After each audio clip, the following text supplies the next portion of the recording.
Hey there, we got Dr. Alexander Duff on today's episode. He practices in a CBP style practice in Boulder and talked about some tweaks in mindset and their reevaluation process, doing re-exams. And it's such a good point to come to when you're running a practice that often gets overlooked or brushed aside or minimized. But the power of a re-exam for a person who's already a fan and a customer, they're already inside of your business.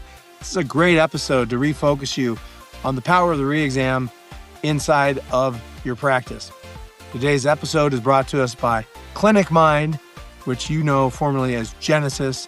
Their focus is on EHR, cloud-based, and they really run an all-in-one service today, integrating AI, VAs, along with top-end customization for your practice. So if you're looking for an EHR, please check out Genesis or Clinic Mind. You can Google them to find them. Let's jump into the episode with Dr. Alex.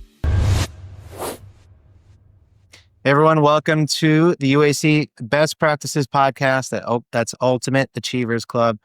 What we hope is that you can learn a little something from one of our members, something very practical but impactful that you can implement into your practice or your life and get an impact immediately. So I am here with my co-host, Dr. Alan Miner, who is here to introduce our guest and proud new daddy. I won't mention his name. I'll let Alan take it from there. Thanks, Dr. Brian. Yeah, we have Dr. Alex Duff today, who practices in Boulder, alongside his mom, which is a really cool combo, Dr. Natalie Lyle. And I've known Dr. Natalie for 20 years. A beautiful CBP practice. And we're talking about best practices, Dr. Alex. We're talking about re-exams. Yeah. And this really caught my ear because we've started to notice in our clinics, we were glossing over these and checking a box, and we started to notice a correlation with our dropout rates and with our conversion into wellness. And so we've seen that on our end. So when you brought it up, I went, oh, this is a great topic we've never even touched on best practices. So you mentioned you run a CBP style practice. Tell us give us an overview. What's a care package look like? When do you do re-exams? What do you do in the re-exam? And what have you started focusing on or changing to build more value that translates into people actually sticking with you into a wellness program afterwards? Yeah, first off, thanks guys for having me on this. It's always fun to connect with you guys. Saw you just a few days ago in New York. Happy to be here.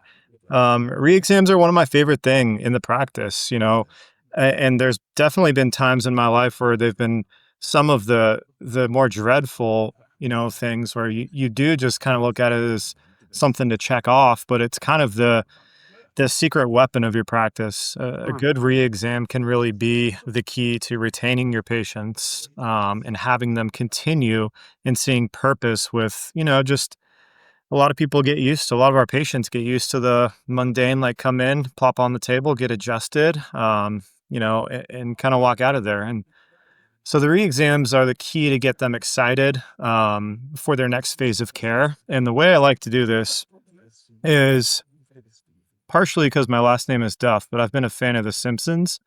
So I watch that show quite a bit, the Duff man in there. But not him, it's Homer. He's running on this treadmill, and he's got like this, basically looks like a fishing pole where there's a stick over his head connected to a headband, and there's a donut in front of him. Yeah. And he's just like running to it. He'll never get it, but it just made me think about I need to have a donut in front of all my patients' heads while they're on this treadmill of chiropractic care, so that they can stay enticed about something. So, I love it. Yeah, with our CBP model, we do corrective care, and the first 3 months is intensive. It's 3 times a week. That involves their exercises, their adjustments, and their spinal correction, which is known as traction. So it's a 40 visit care plan that we map out each month. They do their re-exams. The first and third one are probably the most important, where they finally, on their first re-exam, just get to see their progress. And for a lot of people who are experiencing chiropractic either for the first time or, they've had it in the past, and this is different from what they've experienced in the past, maybe with just adjusting, you get to celebrate with them and you get to reflect on everything that you talked about in the first day. And we do focus on a lot of organ health and energy talk and stress talk. It's not like pain-based where, hell yeah, I'll celebrate you. If your neck pain's feeling better, you don't have numbness down your arm, and that's 30% improved. Well, like, hey, we do grip strength, we do range of motion.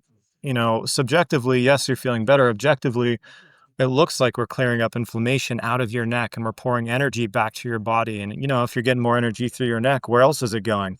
To Yeah. the rest of my body. So to highlight that and give them a numerical number and show them what that really means has taken our practice up a huge notch, but also given me new excitement for our re-exams. Cause I don't know if you guys have experienced this. Sometimes they're a little bit like, all right, this is my 12th re-exam with this patient, in lifetime wellness care. And you're like, all right, what are we talking about today?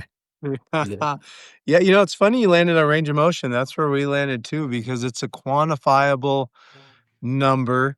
It improves as they're going through chiropractic care pretty predictably.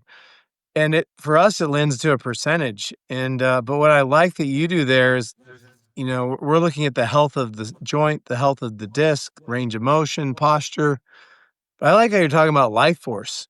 Like Yeah. if that range of motion's improving, what's that doing for that communication, that affrontation between your brain, your body, nerve supply into your body, which always is the better conversation with the patient in terms of value and not just pain, or because it can be minimized to, this is just about getting 10 degrees more range of motion. But what does that mean for you? It means a lot. And I like your analogy there to really get people's brains firing that this is bigger than just the pain they came in with originally. Yeah. I got a question for you, Alex. Sure.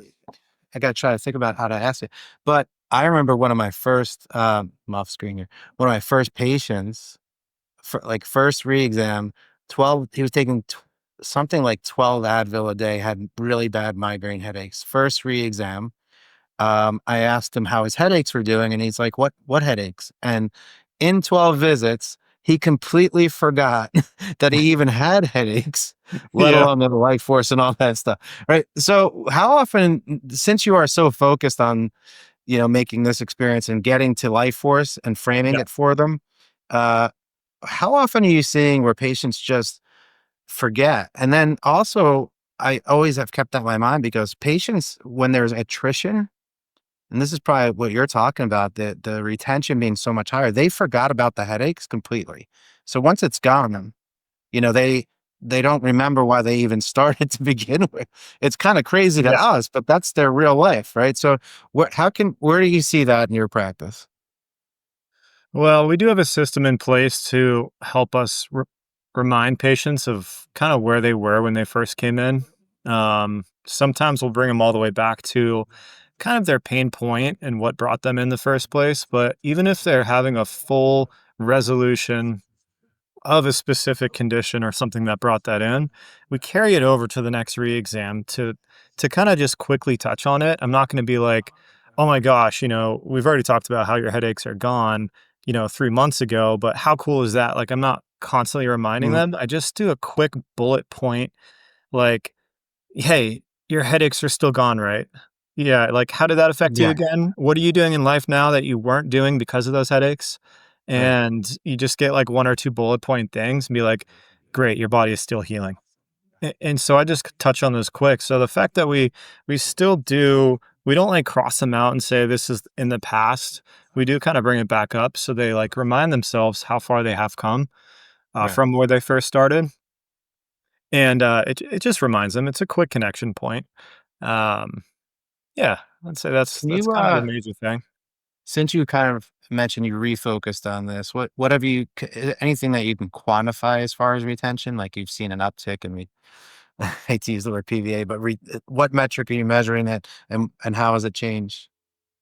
I honestly use the conversion rates from, like, what my mom will call, like, R2 to R3. So, like, the next phases of their care, I just call them kinda like their graduation reports. In CBP, we do kinda X-ray, like, every year. Sometimes it's every 2 years or every 3 years, and we do use X-ray findings as our main thing, but honestly, I've been moving and shifting further and further away from that. I worked with a coach who kind of got me out of my doctor head a little bit and got me into what he calls uh, Coach Alex head. So I used to be a CrossFit coach for 10 years before I got into chiropractic.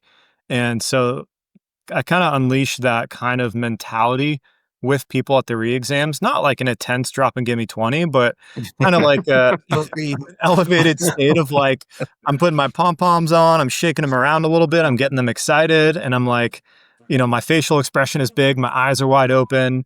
But anyway, objectively, the x-rays help. And then our objectives that we use, like Alan talked about, range of motion, grip strength, bilateral weight scales. And then I really want to get the the apparatus that you breathe into for tidal volume of the lungs. I think that one's really Oh, cool with postural work. yeah. Like, you can blow out and have 4 liters of air coming out of your lungs, and then you fix your posture and it's 5 liters of air. Like that's a 20% jump in bringing in oxygenation to your body and your blood. So that's a new one we've been talking about getting into. I've been looking at how sanitary it is, and hey, you have to replace all the mouthpieces. That's my only hesitation, but, like, I love yeah, just wipe it. Gotta be an after that. There's gotta be I, a low well, percent. I'll give a shout out to Therm Picks. We put those in our clinics, and man, that has Yeah, I've been seen really it.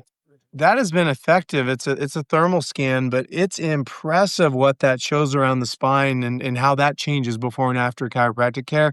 We couple that with Pratt& Ellie's range of motion and our Therm Picks, and yep, and it's amazing. And then we use an EMG. We still use CLA's EMG, which shows muscle symmetry, and those give a really vitalistic perspective. I love respiration. All those things stack up so people see physiological change that is beyond what you're talking about, Alex. They're just a pain point. And when they see those combined, they're on a journey with us to correct posture, to correct their spine that we can quantify and we can measure. So, um, fun conversation, man. I'm glad you brought the attention to that because I think it's just one of those things. A lot of people, they're so focused on the front door and new patients or dropout rates, what their profit margin is, how marketing's going, and they miss this key point of it's a heck of a lot easier to keep people who are there around. How do Right. you do that? Well, why don't you give them a great re-exam to build value and reconnect them and energize them and show them the path they've been on and remind them where they're going. And so, And generate referrals, right? Which are the yeah, best source of Yeah. liquidity. So yeah. There's absolutely. there's so many opportunities in that re-exam to build your practice, and it's one patient at a time, and each one's different. I do have patients that are pregnant, and we take care of our kids, and like it's each conversation is a little bit different. Not everybody's like, okay, here's our first 3 months. How long does it take to fix our spine? 3 to 6 months. So re-exam 1, we're 20% there, right? So every conversation is a little bit different depending on the patient. So Yeah. it takes some energy, it takes some focus, but if you go in with that mindset of how can I help this person? How can I, continue to change their perspective and what health is? And how can I get them excited? So Right. Yep. So man, Last great question stuff. we always ask Dr. Alex, UAC. Why have you stayed in it? What's been the benefit? Why do you come? Please share the for those wondering, what is this UAC group? What would you say? it's almost too easy to say that I just live the chiropractic lifestyle, having 2 parents, and my stepdad that were all chiropractors. So for me, I didn't picture myself doing anything different, and to be involved in that community on a regular basis, whether it's quarterly or twice a year, it always brings me back to there are other families like this. I love seeing the Chiro kids now that I have little baby Blair who's 7 Yeah. months old. It was so cool just to carry him around and have him like at the round table discussion as we're talking about where is our profession going? What do we need to be doing to ensure this? And I got my son bouncing on my lap right now. So it's community, it's family, and it gets me fired up. It's awesome. And those are the core values. We've raised our kids in that room. Now there's this whole other wave of kids coming up through that room. Now we've got kids off in college, and I'm glad you highlighted that because I think it's one of the most powerful parts of being around a group of like-minded chiropractors is just your kids are a little weird and they get around the other kids that are a little weird and it's suddenly normal and there's an energy in that for sure. So Yeah, and I love it. awesome. Thanks, Dr. Alex. We Thanks, love and brother. appreciate Love you, you, brother. man. See you soon. Thank you guys for having me. You You got have it. a good one. You You too. too. Good job.